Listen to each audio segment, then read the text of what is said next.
So I'm here with Kat. You're not doing it bad. No, he's leaving. So stand here. All right, so we're here. Today we're going to work on feints and fakes. So biggest thing is what they are and how we use them. Because a lot of times I feel like we just kind of throw things and we're not disguising anything and we're not setting anything up. So we're just kind of, right? We're just kind of throwing things. So a feint is when I'm using something without the intention of actually throwing it. So it's more of a motion than it is a technique. So when I'm here, me and Kat are moving around, right? It's that little bit of head-hand motion that gets a reaction out of them. Now my goal with a feint is to do one of three things. I either want to move my opponent into position, move them into a trap, or I'm wanting to gauge a reaction out of them. So like with a lot of people, I'll go here and I'll feint like I'm going to go to a right hand because I want to see how her front hand reacts. So if I go like I'm trying to throw my hook here, I see that she's lifting that hand up. So, okay, I know where she's going. So a couple feints I want us to practice. One is just a simple level change. All right, so we're here, boom, wow. Just using that level change to see where they're going. Because I can use that level change to throw a variety of things, right? Level change overhand, level change hook, level change into our shots, right? So I want to start with that first level change, right? Okay, so that tells me where you're at. Big thing is here, you have to make it look realistic. Because if I just go, she doesn't react, right? Or barely reacts. But if I'm here, she has to react, because if not, I just do what I want.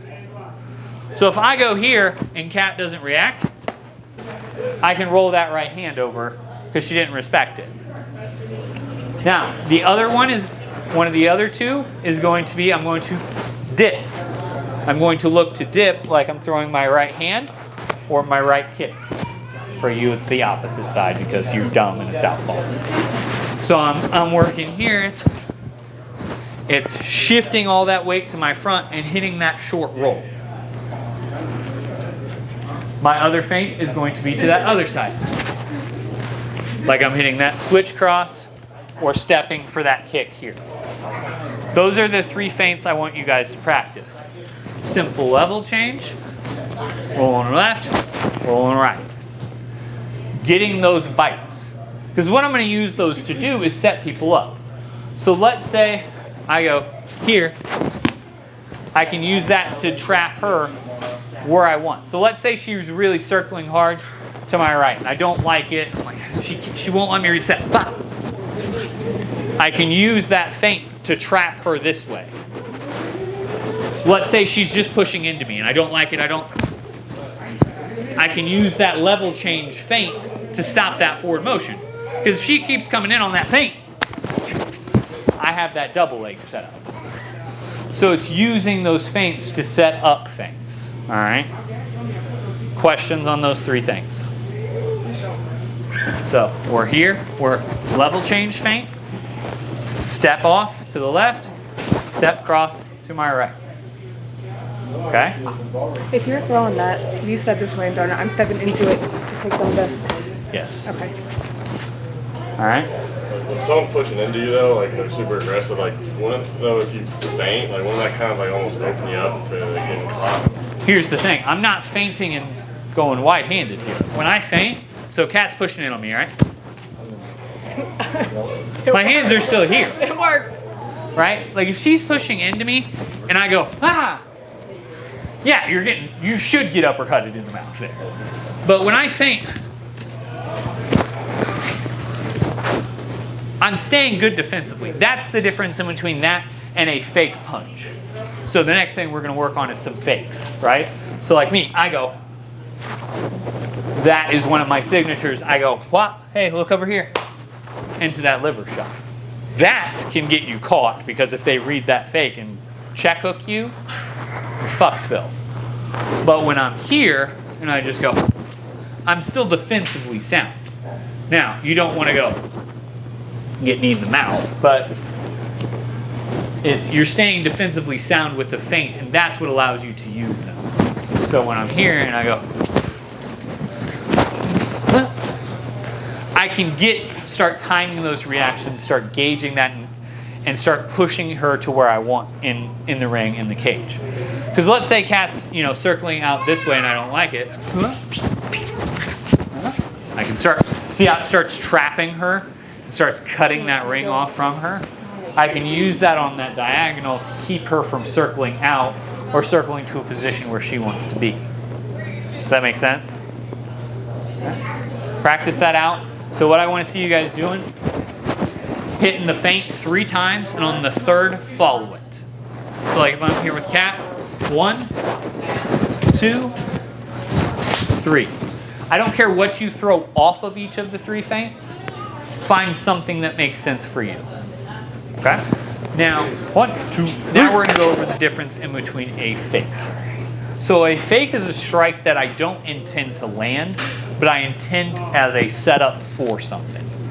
So my 2, I would say, best fakes are my over jab and my feinted right. So what I'm looking for with my over jab, I'm looking like I want to palm your forehead with a jab. Bop. The goal of this is to get your head to move to something. So what I always like to use this to set up with, if I'll go, see how that pulled Kat's head back? So now I know when I throw that, whop, when her head comes back in, I know that overhand right's going to be timed well. So I'm not hitting it as a bop bop or a bop bop. I'm going to hit this transition as a bop bop. So I'm here, it's for when her head starts to come back in. That's why I like this one. So when I'm here, it's just boom. It's not a jab I expect to land. If it does, it'll graze the top of their forehead. Great, I scored a point, right? But the goal is to... I'm still throwing it as a punch. I'm doing an open palm because I don't have gloves on. Okay, thank you. So when I'm here, right, I go, whop. Every time Kat pulls her head back like that. It's like, okay, cool. I now know her reaction for when I throw a real jab. Boom. But now I also know when as I'm pulling this back, boom, that right hand's going to be there. She gets on her range like that, like if she steps back, is that when you throw the kick with it? Boom, yeah, it gives me I now know where she's at. So like Kat starts pulling her head back, right? Okay. I know where she's at though, because I've set that range, I've set that distance, and I've gauged the reaction. Now, the other one I like is that right hand. And what I'm doing is basically throwing an overhand right without turning it over. Just kind of looking for it to come out. Boom. I know that, okay, Kat's stepping in and basing into that, right? So I'm here. Wow.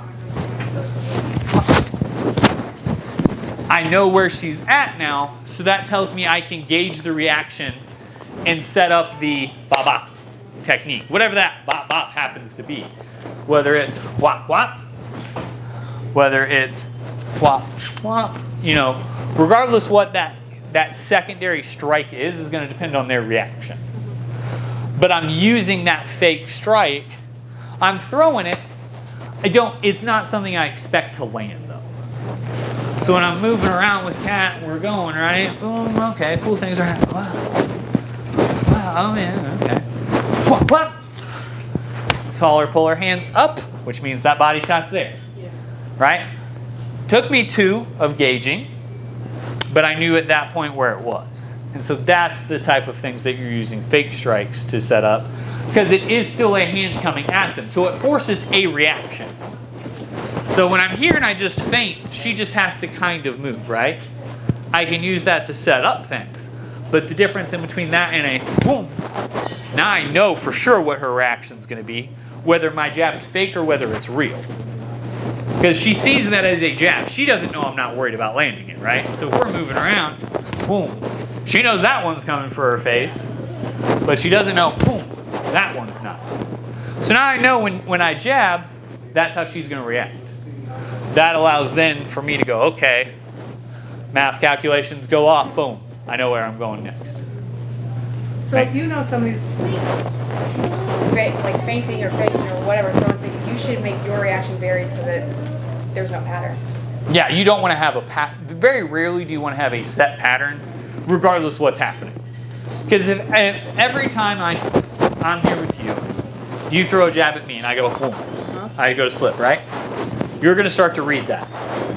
So if you start reading that, what you're going to do is you're going to throw that and just a flip kick here. So boom, wow. Okay. So when you start jabbing at me, sometimes it's here, sometimes it's there, sometimes it's parry off. I'm looking for varied reaction regardless, because Carson knows this drill, the back 'em up, right? The whole concept of the back 'em up drill works off the fact of people start parrying your jab. Okay. So if I can catch you in a pattern, it's much easier to trap you. Like we talk about all the time, right? The more links I can put on my chain, the better off I'm going to be. So if I keep interrupting your pattern on your chain with a different reaction, that's going to make it harder for me to fall into your traps. Conceptually, does that make sense? All right. Drill that out. 1, 2, 3.